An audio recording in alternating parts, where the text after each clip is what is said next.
There are two ways of looking at animated film, to emphasize the animated aspect of it or the film aspect of it. I think in the US the tendency is to evaluate it as animation, and I think in Japan the tendency is to put the emphasis on the film part. And it's filmmaking first, animation second.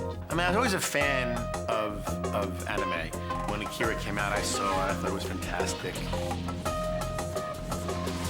But the boys opened my eyes to it. The Wachowski brothers showed me Ghost in the Shell, and they showed me what they wanted to do with that type of action and photography and try to make it with real people, with real actors, and create a hybrid. その表現の方法としても日本の漫画で、よく使われるカッティングであるとか絵作り、アニメーションの中で使われる演出、香港のワイヤーアクションの、独特な世界観、こういったですね世界中のあらゆるさまざまな映像の素材というのをかなり高い次元で融合させて、それをなおかつライブアクションでやってしまったというのがですね非常に衝撃でした。アニメーションを見てるような感覚で見ていましたね。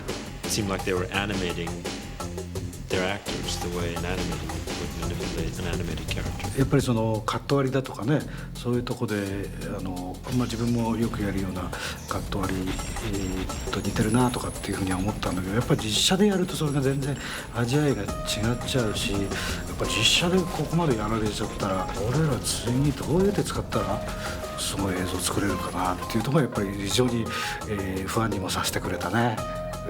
それを見せられたらまたそれに負けないような映像を作りたいなっていう風な、意欲も湧いてくるし、いろんな意味で、影響はあった作品と思います。I remember somebody said to me, the movie is so Japanese. And then I remember when I was in Spain, they said, the movie is so Spanish. But I, of course, think it's very Jewish, but that's where I'm from. We went to Japan in September of '99 after the movie opened to do a Japanese press junket. ラリー&アンディがですね日本に来た時に彼らが見たい場所というのがテレビゲームの開発会社の、スタジオの中を見たい。 At the same time, meet all the Japanese anime directors and all the entities that do the Japanese anime because they were fans and we were trying to figure out a way to use it. 当然そのアイディアも非常にたくさんのさまざまなアイデアも浮かぶんですが、何よりもその日本のですねこういった漫画であるとかアニメーションであるとかフィギュアであるとかそういったポップカルチャーの部分をとてもよく日本人以上に研究して知り尽くしていると。We found this terrific talent, a very talented guy named Mike Arias, who was actually a friend of John Gaeta, who was our head of visual effects on Matrix movies. And we met Mike, and he is an American guy living in Japan. I took him over to Studio 4 Degrees, which is where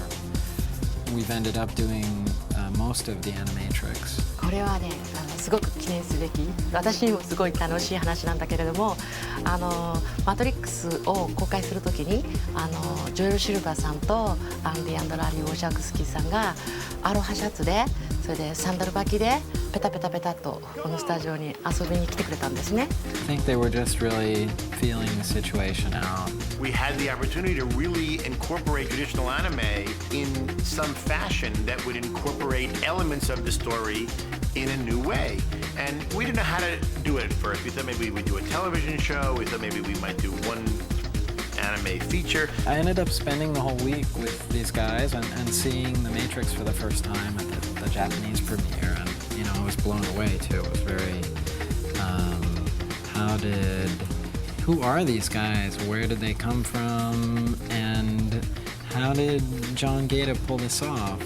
Like a total slacker. I remember on the plane ride back, Larry sat down with a yellow pad and kind of mapped out the scheme that we would do, where we would have the movie and a video game and these animated stories and how they would all kind of interact together. And we made the decision to do a series of 9 or 10 short animated tales, yarns that would be in and around the Matrix. When we first started, it was very much 10 6-minute episodes. Now it's like 9 episodes and they're anywhere between 6 minutes and 16 minutes. The boys did not want to direct these episodes. They wanted to find high-end Japanese animation directors who could bring to the table their own style and their own ideas. The brothers wrote 4 of the episodes themselves and collaborated with the directors on the other episodes. I've been very impressed by how open they are to other people's ideas. They really wanted to give them the freedom to make these stories their own. And I think they did that because they're all coming from the same place, but they approach it all so differently. 今までですね、これ日本だけではなく海外も含めてこれだけビッグでこれだけの監督さんたちを一堂に集めたプロジェクトというのはありませんでした。Larry and Andy appreciate the history of Japanese anime. They revel in it. They love animation. So Japanese anime is probably one of the most significant influences on them and on these movies. I mean, Japanese anime is not a new thing. I mean, it's been around forever.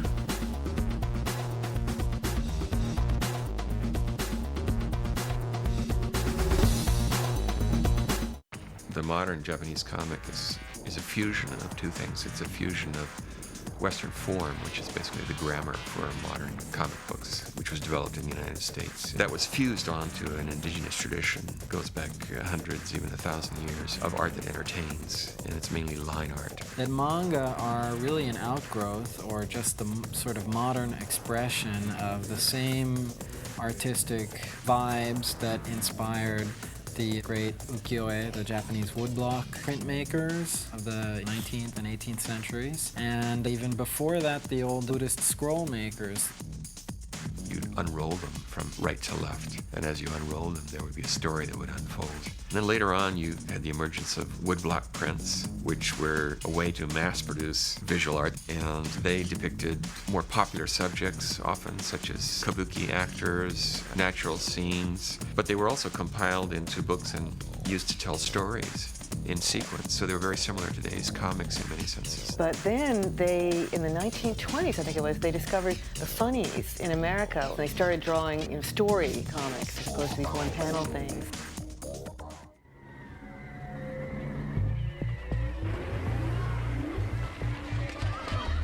All the forms of Japan anime out there, you have this constant interest in history. Many of the primary works are historically based. So it becomes a reflection of history and a reflection on history. And all of this comes out of a greater search for identity at the heart of all this work. Anime rose directly out of the post-war situation in Japan after World War II, specifically out of manga comics. I think there are a lot of reasons that comic book culture, manga culture exploded after the war. One of them, I think, had to do with the pent-up demand for entertainment, because people had been living under a lot of privation and they'd been suffering a lot. Most of the theaters in metropolitan Japan were gone. Movies might be displayed on a white wall of a building with chairs laid outside. The Japanese movie industry in the late 40s was virtually non-existent. There were some artists who appeared at this time. The most famous one of all is Osamu Tezuka, who's regarded as the sort of god of manga and anime. He took the American comic book format and he started experimenting with it, and he developed a much more visually oriented style that drove the kids wild in Japan. You would have action that would just kind of leak into the next panel and then permeate the next one. So your eye is kind of traveling at a faster rate. He took many of the things that he saw in Disney animation or even Max Fleischer animation, and many of those elements, and tried to sort of replicate them on the physical page. And as a result, many of his early characters look very much like Max Fleischer characters and even early Disney characters. At the beginning of the 50s on, the kids who were reading manga kept reading them as they aged, and the industry increasingly targeted them, and the market expanded and expanded. And now, any genre you'll find in literature.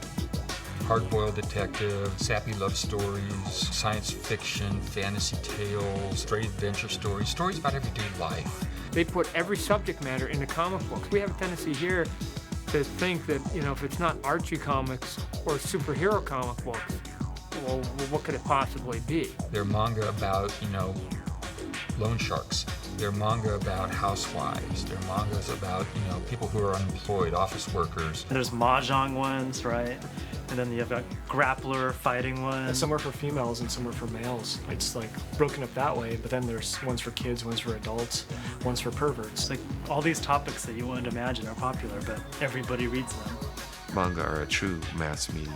And when Americans and Europeans look at manga, one of the problems they have is they're often viewing them in the context of comic books, which are such a mini market in the United States. You can go on the subway in Japan and you'll see anybody from 6 to 60 sitting there, huddled tightly against the other people reading their book, and nobody looks down at them, which I find always amusing here because, the same people that throw their nose up at you going, oh, you mean comic books, are the same people who go to action movies up to the age of 50. You go, action movies are just comic books, really, when you get right down to it. So it's a huge industry, and it's a huge part of Japanese culture that's hard for people outside of Japan to understand.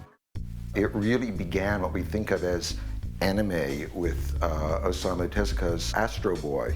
That was a Pinocchio story. Tezuka put together a production studio to create a TV animation. So he created the first Japanese black and white TV animation in 1963 and followed that very quickly with the first full color animation series, which we know in the United States is Kimba the White Lion. Early animation in every country has to cut corners like any commercial product. You have to do things in a way that meets your budget. So Tezuka developed a marvelous sequence of things which would give an impression of motion and action and things. Which now we call limited animation. The more drawings you have in a second, the smoother the action will look. So they've come up with all kinds of ways to limit the amount of time for which smooth motion has to be created as a way of lowering the production costs. And you might have a very large drawing and the camera might physically pan over this one drawing. You have motion as the camera pans over the drawing. You don't have a huge number of cells painted by people. かなり短期間に作るということですよね。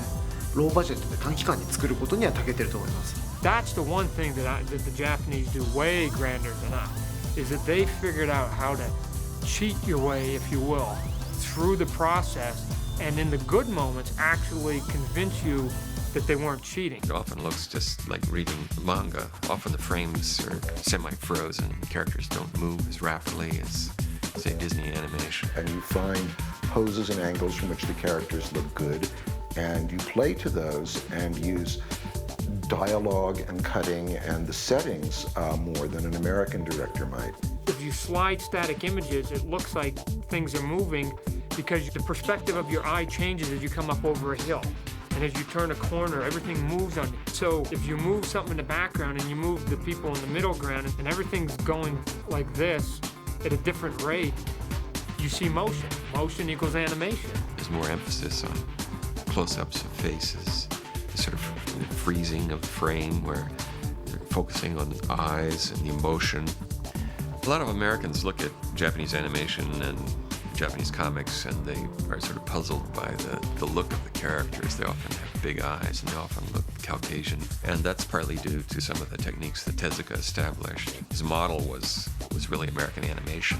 These anime babes, they have the same big eyes, the same voluptuous figure, and they're cute and bouncy and speaking squeaky little voices just like Betty Boop. Where did she come from? There's cross-pollination there, I think it's somewhat similar. I mean, Astro Boy has 2 points on his head, like Mickey Mouse had 2 ears. One tip-off watching a Japanese film is if the character has large eyes, he or she is probably on the good side. If they've got small eyes, they are probably not, because they're not sensitive. It's very much the windows of the soul. It's nothing to do with Japan at all. It's just a convention that was established. It's anime style.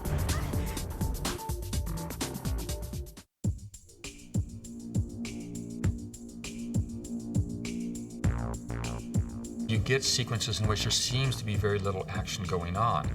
They have these beautiful slow moments that are very atmospheric because they want to. Historically in Japan, there's been this emphasis on the non-stated, on the vacuum space, and on the frozen element. So even in Japanese novels, there's a lot of emphasis on implied meaning. And part of that comes out of the language, because the Japanese language relies so heavily on implied meaning and many things that are not directly stated. 引き算ですね。そうアメリカの方が足し算だとすると日本のそういうものの表現ってなんか伝統的に引き算がかっこいいみたいなところがあると思うんですよね。言い過ぎはかっこよくないとか。I kind of regard the individual drawings in an animated film almost like brush strokes in a painting, and traditional Western art is interested in creating an illusion of nature, whereas traditional Eastern painting is more about the gesture of the painter. And they use a lot of speed lines and motion, and they just want you to believe that that guy's running a million miles an hour, that guy's flying. We're here, when you do Spider-Man, you know, we have a tendency in Superman to show the building behind them to still create the illusion, and we don't necessarily have the confidence maybe in our audience that, you know, we established them jumping out of the building 2 panels ago, that they're still flying. We don't have to show it every panel, every panel, every panel.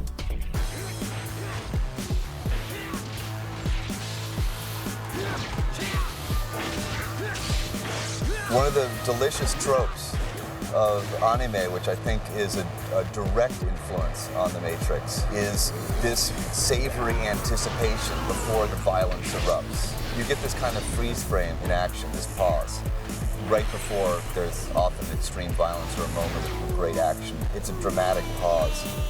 You're propelled along, and then you abruptly stop. The sound will even drop out. And then, because you already have this fluidity between foreground and background, you can get these crazy things and this zoom in. Slowing up of time, or this incredible pan, or the camera moving through space. It's like not only are you stopping before it happens and looking at it, but you're going to walk around it and see it from a million different points of view, and like do a close-up of like that bit of horror, you know, just before, you know, when it's got a psychic effect instead of a physical effect.